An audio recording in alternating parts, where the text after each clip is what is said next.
Hello everyone.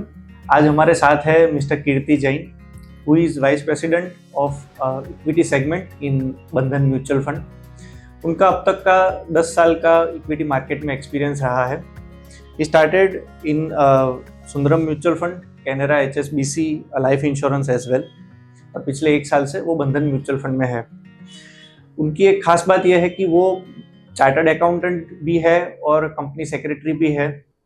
तो sir, मेरा सबसे पहला क्वेश्चन यही है कि हम बहुत सारे फंड मैनेजर्स को मिलते हैं, most of them are from engineering background और उनके बाद MBA किया हुआ होता है। तो since you are chartered accountant and company secretary, how is it differentiate in analysing things?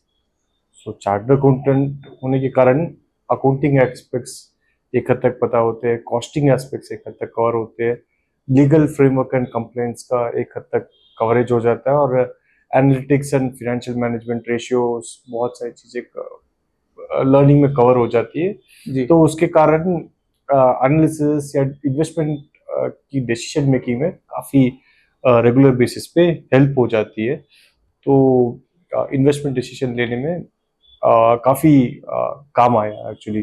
जो एजुकेशन किया था वो काफी हेल्पफुल था। Wonderful sir. आज हम जब मिल रहे हैं तो निफ्टी 23,000 मार्क क्रॉस कर गया है, मिड कैप 53,000 क्रॉस हो गया है, और स्मॉल कैप इंडेक्स 17,000, और पर्टिकुलरली मिड कैप और स्मॉल कैप सेगमेंट की बात करें, करेक्ट, मोर देन 50% और 70% तक के रिटर्न आ गए हैं। करेक्ट। तो आज आप मार्केट को किस तरह से देखते हैं और वैल्यूएशन क्या लग रहे हैं आपको? डेफिनेटली ये बात बिल्कुल सही है कि वैल्यूएशन काफी एक हद तक on a broad level expand हुए हैं। जनरल बिजनेसेस अर्निंग्स 20-25% पे ग्रोथ हुई है, तो वैल्यूएशन मल्टीपल जो पहले थे उसके हिसाब से 25-30% वैल्यूएशन मल्टीपल दोनों इंडेक्सेस के, मिड कैप के हो गए या स्मॉल कैप के हो गए, उतने एक्सपैंड हुए। Similarly it's a case of the large cap, वहां पे भी एक 15% सॉर्ट ऑफ एक्सपेंशन हुआ है मल्टीपल्स का। तो multiple expansion has happened across the categories because of investor flow continue to be quite steady with regard to the markets। तो ये हुआ है एक्सपेंशन, तो ये थोड़ा बहुत फ्यूचर रिटर्न्स को थोड़ा बहुत डिस्काउंट भी कर रहा है। कि थोड़ा बहुत फ्यूचर रिटर्न्स फ्रंट लोड हो गया है उसके कारण इन्वेस्टर्स के लिए। पर आगे देखते हुए भी लग रहा है कि एक given the falling interest rate across the world, अभी भी, और given the rates which will be over next 12 to 15 months, उसके कंपैरिजन में जहाँ पे रिस्क फ्री रेट पे भी इंडिया पे 6% या 6.5% पे आ सकती है, returns will be quite significantly higher compare to the risk free returns. और रिस्क एडजस्टेड रिटर्न अभी भी लग रहा है लाइक 2 to 3 years में अच्छा बैठ सकता है compare for the thing. May be ये these returns may be a one-off of 50% to 70% for the various indices, but returns should normalize in proportion to the risk-free returns and the earnings growth। maybe earnings growth जितने returns आगे जाते हुए हो सकते हैं कि हो, और इतने सुपर नॉर्मल रिटर्न्स आगे जाते हुए शायद ना आए, पर एक earnings led returns आ सकते हैं इन्वेस्टर्स को आगे जाते हुए। राइट। दूसरा मेरा सवाल आपसे है कि आपको तकरीबन 1 साल कंप्लीट हो गया है बंधन म्यूचुअल फंड में। हर एक फंड मैनेजर एक अपनी थॉट प्रोसेस लेके आता है। आपके हाथ में एक पुराना फंड आया था, और आपका उसके पीछे आइडिएशन क्या था, जो फनल थॉट प्रोसेस बोलते हैं? तो क्या थॉट प्रोसेस से आप फंड को मैनेज कर रहे हैं? So growth at reasonable price का एक सिंपल अप्रोच ट्राई किया कि जहाँ पे भी हमें लगा कि रीजनेबल अपॉर्चुनिटीज है और ग्रोथ रनवे जहाँ बिजनेसेस का काफी अच्छा है, तो वो लेने की बैलेंस की है, जहाँ पे ग्रोथ ओरिएंटेड बिजनेसेस भी लिए और वैल्यू ओरिएंटेड बिजनेसेस भी लेके एक ब्लेंड किया, और एक diversified portfolio at the portfolio level जहाँ पे सारे सेक्टर्स कवर करने की एक अटेम्प्ट किया। सो वो एक अटेम्प्ट ट्राई किया, और क्या किया at the team level ideation को काफी एक्सपैंड किया। At the team level we used to cover 250 stocks, भी ऑलमोस्ट 500 स्टॉक्स का ट्रेडेबल सिक्योरिटीज अप्रूव्ड यूनिवर्स है, तो काफी वास्ट अप्रूव्ड सिक्योरिटीज से ट्रेडेबल सिक्योरिटीज का बास्केट बढ़ाया। तो रिसर्च कवरेज काफी बढ़ा दी एज अ टीम, तो वो भी आइडिएशन के लिए काफी हेल्प होता है। तो एक टीम वर्क है जो हेल्प कर रहा है हमें हमारे फंड को बेटर करने में एक्चुअली। ट्रू। आप जो फंड मैनेज कर रहे हैं स्मॉल कैप, करेक्ट। तो प्रोबेबली सबसे बड़ा इंडाइस है, यस। बहुत सारे ऑप्शंस है और उसके पीछे टेल में भी बहुत लंबा लिस्ट है। करेक्ट। तो आपको इस इंडेक्स को किस नजरिए से देखते हैं? और क्योंकि हमें तो पोर्टफोलियो बनाना होता है, करेक्ट। तो डाइवर्सिफिकेशन, रिस्क मैनेजमेंट और एलोकेशन किस तरह से आप मैनेज करते हैं?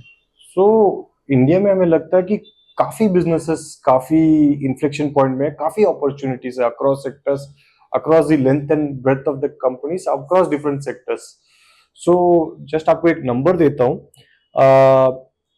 रियल दो इंडेक्स लेवल में हम बोलते हैं कि 250 कंपनीज है, पर अगर 1500 करोड़ के मार्केट कैप के ऊपर कंपनीज देखे तो 900 स्मॉल कैप कंपनीज अवेलेबल है। तो इफेक्टिवली स्मॉल कैप में ही 900 ऑप्शन है, अगर एक 1500 करोड़ का कट ऑफ ले तो भी जी। तो काफी क्या हो रहा है कि कैपिटल इन्फ्यूजन कंपनीज को इजीली मिल रहा है, उसके कारण उनके ग्रोथ काफी एक्सेलरेट हो रही है, उनकी बैलेंस शीट्स इंप्रूव हो रही है, तो इन्वेस्टमेंट में उनको अभी चैलेंजेस नहीं आ रहे, तो बिजनेसेस लार्जर बिजनेस को अच्छे से compete कर पा रहे हैं, एक अच्छा लेवल फील्ड बन रहा है फॉर स्मॉलर बिजनेसेस। तो उसके कारण क्या हो रहा है, अर्निंग्स ग्रोथ उनका बेटर बैठ रहा है, तो एक वैल्यूएशन री रेटिंग भी आ रहा है, तो अर्निंग्स प्लस वैल्यूएशन री रेटिंग का कॉम्बिनेशन यहाँ पे मिलने के काफी अच्छे चांसेस है स्मॉल कैप में। तो वो ट्राई कर रहे हैं फंड में एक अटेम्प्ट देके कि कैसे इसको एक आइडिएशन फनल के थ्रू ज्यादा से ज्यादा आइडिया फंड में लाने की एक कोशिश कर रहे हैं, पूरी कोशिश कर रहे हैं। ट्रू। हमने हिस्टोरिकली ये देखा हुआ है कि स्मॉल कैप सेगमेंट क्योंकि उतना एक्सप्लोर्ड मार्केट नहीं था पहले, तो वॉलेटिलिटी बहुत ज्यादा उसमें रही है पास्ट में। अर्निंग भी कई बार अच्छी विजिबिलिटी नहीं होती थी और प्राइसेस भी बहुत ज्यादा फ्लक्चुएट होते रहते थे। तो इन्वेस्टर्स को अपना पोर्टफोलियो एलोकेशन किस तरह से करना चाहिए और स्मॉल कैप को कितना वेटेज आइडियली वो दे सकते हैं considering risk and reward parameters?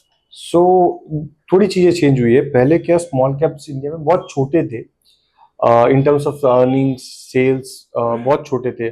आज लगभग 25,000 करोड़ के ऊपर मार्केट कैप भी कभी कभी स्मॉल कैप हो जाती है, बिकॉज मार्केट कैप्स भी काफी बढ़ गए, सेल्स भी बिजनेसेस के ग्रो कर दिए, प्रॉफिट भी ग्रोथ कर दिए, तो काफी बिजनेसेस स्मॉल कैप हो जाते हैं।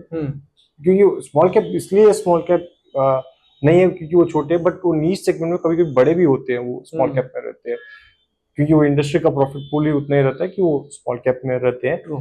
तो पोटेंशियल काफी बड़ा है अभी भी, क्योंकि कैपिटल अवेलेबिलिटी जैसे बोला इजी है, रिलेटिवली इजी है as compare to earlier times, तो ग्रोथ पोटेंशियल काफी अच्छा है एक्चुअली आगे जाते हुए भी। तो वॉलेटिलिटी अभी, पहले क्या डेट फंडेड बिजनेसेस ज्यादा थे, तो उसके कारण रिस्क ऑफ इंसॉल्वेंसी, बैंक्रप्सी वगैरह थोड़ी ज्यादा रहती थी, या फिर लिक्विडिटी टाइटनेस की इश्यूज बहुत सारे थे। जैसे एक एग्जांपल देता हूँ, गवर्नमेंट ने देखे तो एमएसएमई पेमेंट्स का सिस्टम ला लिया कि कोई भी सप्लायर को देना 45 डेज के अंदर पैसा देना जरूरी रहता है, या फिर ईयर एंड होता है तो अगर 45 डेज में ना होता तो एक्सपेंस में भी डिसअलाउ हो जाता है। तो गवर्नमेंट ही एक स्मॉल एंड मीडियम बिजनेसेस को एक फैसिलिटेट कर रही है कि एक लेवल प्लेइंग फील्ड हो, एक अच्छा ये हो। उसके सिवा देखेंगे तो एक और चीज है, लोकलाइजेशन पे गवर्नमेंट बहुत बड़ा दे रही है कि अगर कोई पीएसयू कोई कुछ खरीद रहा है या फिर कोई बिजनेसेस कुछ खरीद रहा है तो लोकल स्मॉल मीडियम बिजनेसेस से ले। उसके सिवा बहुत सारे अलग अलग स्टेप्स, जैसे पीएलआई इम्प्लीमेंट हो रहा है, उसमें भी देखेंगे तो स्मॉल कंपनीज बहुत सारे पार्टिसिपेट कर रहे हैं, केमिकल्स में हो गया या इलेक्ट्रॉनिक्स मैन्युफैक्चरिंग में हो गया, बहुत सारे स्मॉल कंपनीज पार्टिसिपेट कर रहे हैं और ग्रोथ अपॉर्चुनिटी दे रही है। तो स्मॉल कंपनीज को अभी बहुत सारे अनएक्सप्लोर्ड पोटेंशियल है, तो काफी मेरे हिसाब से अच्छा करना चाहिए over next 2 to 3 years। Sure. आपका जो भी 10 साल का मार्केट एक्सपीरियंस रहा है, बहुत सारे इन्वेस्टर्स से मिले होंगे, बहुत सारे रिसर्च एनालिस्ट या फंड मैनेजर से भी मिले होंगे। कई बार हम गलतियां कर देते हैं छोटी मोटी, तो इन्वेस्टर्स में भी ऐसा होता है, कई बार वो छोटी मोटी गलती कर देते हैं और वेल्थ क्रिएशन प्रोसेस में कहीं ब्रेक लग जाता है। तो ऐसी कुछ एक दो चीज है तो आप बता सकते हैं कि वेल्थ क्रिएशन जर्नी स्मूथ बनी रहे। मे बी एकदम कभी भी आप पूरी तरह टाइम नहीं कर सकते हो, क्योंकि किसी को फ्यूचर पूरी तरह पता नहीं होता है। तो कभी भी मार्केट से लाइक फुल एग्जिट का या ऐसा कॉल मत लीजिए, हाँ। क्योंकि यहाँ पे रिटर्न स्टेडीली बनने की अच्छा चांसेस है, क्योंकि इंडिया में आस्क रेट और अपॉर्चुनिटी कॉस्ट ऑफ रिटर्न बहुत ही कम है। True. आज 7% रिस्क फ्री रेट है, और टैक्सेस एक मीडियम लेवल अर्निंग पर्सन के लिए आज हाईएस्ट 40% तक चला जाता है। तो post tax ask rate is 4.2%। अगर इक्विटी मार्केट में उस इन्वेस्टर को कमाना है तो 4.7% अगर उसका म्यूचुअल फंड पोर्टफोलियो रिटर्न दे पाता है तो भी उसका वो रिटर्न मीट हो जाता है, क्योंकि इक्विटी मार्केट में उसको टैक्स लगेगा सिर्फ 10%। तो 4.7% का टैक्स जाने के बाद उसका 4.2% बैठ जाएगा।